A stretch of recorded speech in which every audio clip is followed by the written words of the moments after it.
Guys, it's Jordan DITTLOFF here. I'm here with Billboard Chris, who's joined us all the way from Canada. I'm sorry to say he's been helping stimulate the Victorian economy, particularly the legal sector. It was a bit of a lawyer's day today, wasn't it?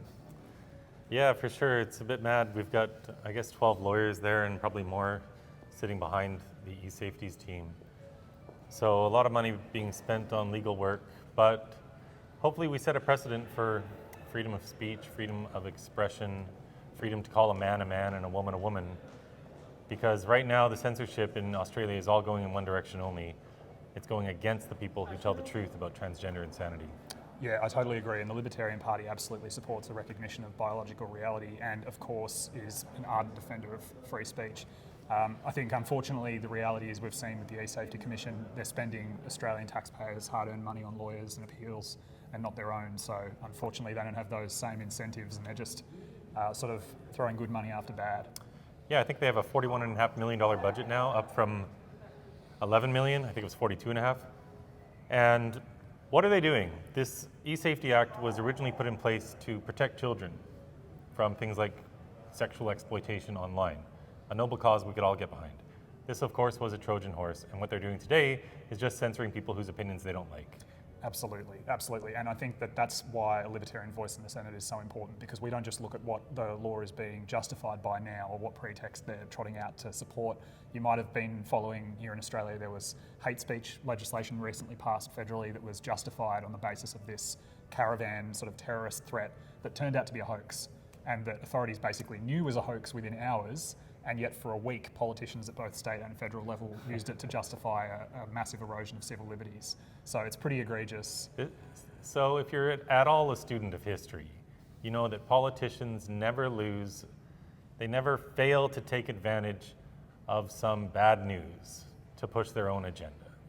Yeah, look, that's absolutely true. And in Canada, I think they're currently having their elections either now or very soon as well. I think we're quite linked. We're sort of cousins from across the sea a bit. Yeah, I think we're a week apart. Our election is on April 28th. And what do you think the result's going to be over there? Do you think it's going to be a win for free speech, or do you think it's going to be more of the same? No, I think it's looking like a disaster. It looks like Mark Carney is going to win. In fact, if you listen to the polls, which the Conservatives have been declining in every single week for more than 2 months now, the Conservatives have less than a 1% chance of winning. Well, here in Australia, what we're seeing is a Conservative leadership who are really afraid to be bold and afraid to take a stance on issues like free speech and on biological reality. You know, the left are basically decrying them and saying, oh, you're Trump.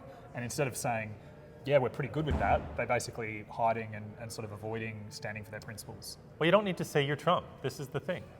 You just need to tell the truth. And you need to be yourself and be authentic. That's exactly what my campaign has So been. if we look at the Republican campaign and you look at the statistics afterwards, the number one issue that affected swing voters, independent voters, the number one issue statistically that caused them to vote Republican was transgender insanity.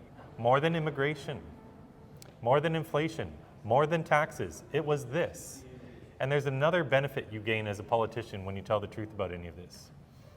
You show that you are willing to stand against the mob and tell the truth, and that speaks to your character. So even if someone doesn't necessarily agree with everything about you on this position, they at least know that you're a person of integrity, and that goes a long way.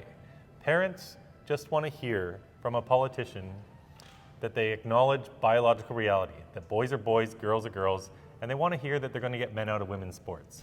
This is a 90-10 issue. Even if it's 80-20, it's 80-20.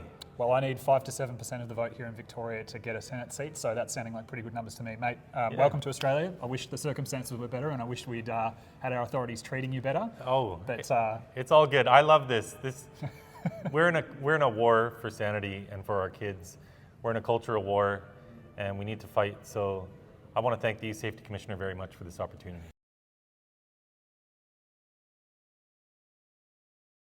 Authorised by S. Payton, Libertarian Party, Docklands, Victoria.